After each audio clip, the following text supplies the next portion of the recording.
Hello, welcome back to my channel. If you've watched the last video, Memories of Old TV programmes, this one is going to follow straight on from that one. Just mentioned Rainbow and that weird one, Barbara Popper. Then what about the show Little Blue, about the elephant? And why did they call him Little Blue? Because he got his mummy's fountain pen and broke it in two while he was in the bath. And as the song went, the ink it squirted in the water. Wow, his mummy's got a blue boy now. Yeah, Little Blue was adorable. Sort of like our generation's Peppa Pig, probably. And oh, Hector's house. Never liked Hector's house. That freaked me out a little bit. I was a little bit afraid of Hector's house. Oh, and then what about the herb garden with Parsley the lion? Herbidaceous. Yeah, the herb garden was cool. I quite like the herb garden. And then there's the one that everybody remembers, Play School. I liked all the toys apart from Hamble the doll, who, looking back, I think she was probably possessed and secretly evil. And every time Play School was on, I always used to have my fingers crossed for the square window, because I always liked the square window. I don't know why. My sister always liked the arched window. And I learned to tell the time from Play School, so I could actually tell the time before I even went to school, because I'd learned how to tell the time from watching Play School.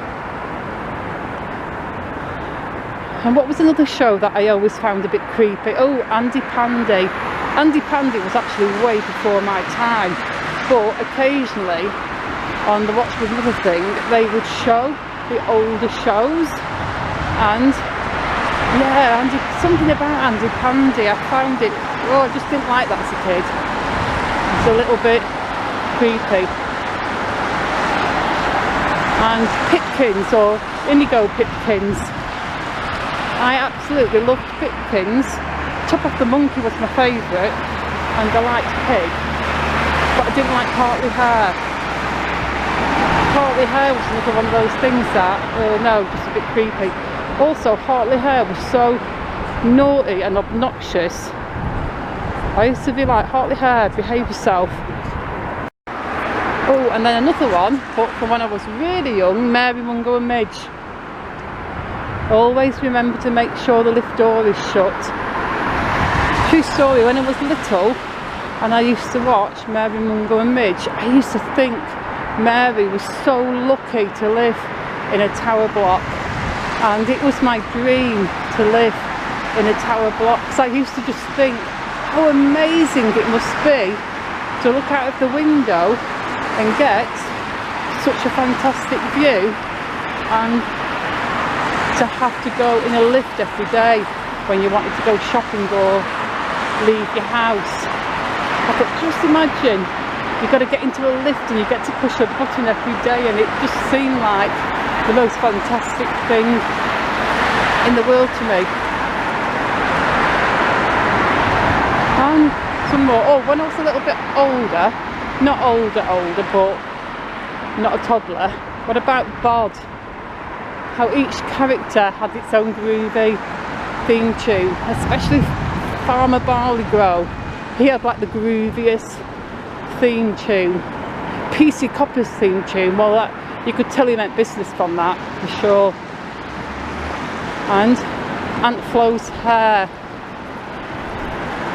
And who remembers watching Bod and trying to guess the milkshake when you were kids? You'd always go strawberry, strawberry. You'd always guess strawberry, or maybe chocolate. It was kind of strawberry, chocolate, and occasionally you'd guess banana. And I remember this one time, Alberto the frog, he went vanilla, and I was like, what? He's never said vanilla before. and I only ever remember Alberto having vanilla once. I don't think he ever had vanilla more than once. I don't know, maybe he wasn't a vanilla fan. Personally, I think vanilla is a great flavour of milkshake. And going back to Saturday morning TV, who remembers Why Don't You? Why don't you just, what was it, why don't you switch off your television set and go and do something less boring instead? And we all used to say, oh, if we switched off our television set, we wouldn't be watching you. And who actually wanted to be a part of the Why Don't You gang? Raise your hand, because I definitely did. I thought it would have been great being part of the Why Don't You gang. And remember how they used to do those little skits with glasses, and they used to hold the glasses in their hands to make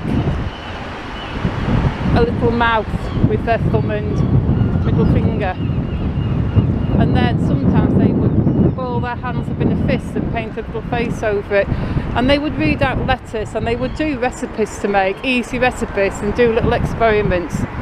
The Why Don't You gang were cool. I like Why Don't You.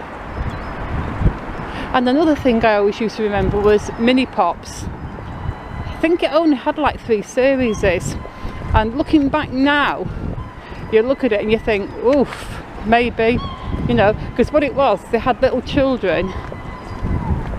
It was like stars in their eyes in a way, except it wasn't a competition, and it was tiny little kids, where they would have tiny little kids singing songs, and they would make up the little kids to look as much like the adult singers as they possibly could.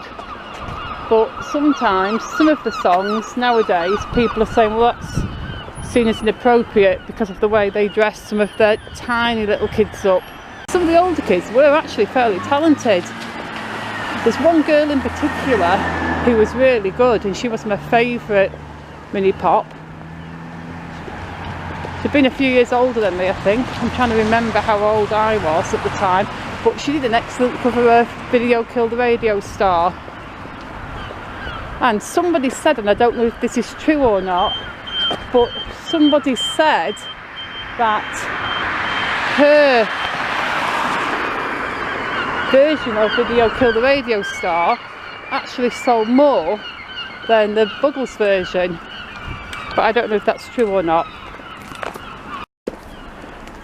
And there was this one time where they were actually holding auditions for kids to appear in the next season of the Mini Pops, and I was like, can I go, please, I want to be a Mini Pop. Mum was like, no, you can't go, it's miles away in London, like we can't drive you there, too far to get the train, you can't go. And I was begging, and my mum was like, for goodness sake, you can't sing. And I was like, but I can sing, I know how to sing. And then I was all trying to sing Video Killed the Radio Star, and my mum was like, please stop, please stop. And I never got to go, and if I had got to go, I still wouldn't have been a Mini Pop.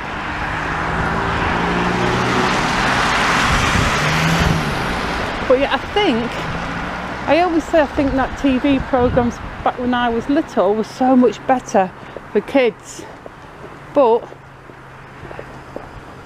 I'm probably not making a fair judgment, because now I'm an adult, I probably see things a little bit more cynically, because when you see things through your childhood eyes, everything's great, and when you're an adult, you're just like, yeah, well, it ain't that great. And of course I remember my childhood programmes through a nostalgic eye, have fond memories, but nowadays kids programmes, I don't really think they hold the same excitement, to be honest, and I think they could even show some of the old programmes, and I think today's kids would love them. Imagine showing the Demon Headmaster to today's kids. I bet they'd love it. Or Chucky and things like that. And what other shows were there? Oh, who remembers Runaround with Mike Reid? When it was a quiz show for kids, but you had to run to the right answer, and for some reason you'd run to the right, well, you'd run to any answer, then Mike Reid would go, run around now, and then you'd change to the actual right answer. And if you were right, you got a tennis ball to put in your little tube, which was next to the spot where you stood, and the kid at the end with the most tennis balls got to pick a prize off the prize pile, and everybody got a prize. But if you were the winning kid, you got to pick first, and there'd always be a fantastic prize for the first kid, like a CB radio or a portable TV or something like that, which would have been an amazing gift for a kid back then, because if you had a TV in your house, you were considered rich. If you had a colour TV in your house, you were considered even richer. I mean, I'm not even that old. I'm not a youngster, but I don't consider myself old. But we never had colour TV when I was tiny. We got our first colour TV when I was around, I think, 6, maybe 7, I can't remember. And it was a 26-inch screen. And I remember coming home from my dinner from school thinking it was the biggest and best thing I'd ever seen in my life. Because before that, we only had this teeny little black and white portable with one of those aerials on it. You know, the indoor aerials that are like a circular shape of like coat hanger wire, and you would bend them around to try and get the best reception. Well, this new colour TV that we got actually had an outdoor aerial, so not only was it colour, not only was it a massive, ginormous, humongous 26 inches, it actually had a clear picture, so that was great. And if you fiddle with the button long enough, you could tune into HTV Wales.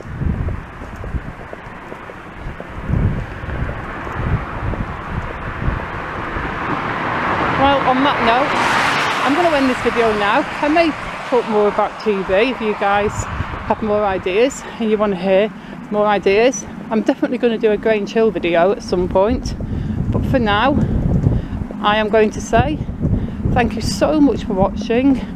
Please leave me a like and a comment, and please subscribe, and I shall see you all very soon in the next video. Goodbye.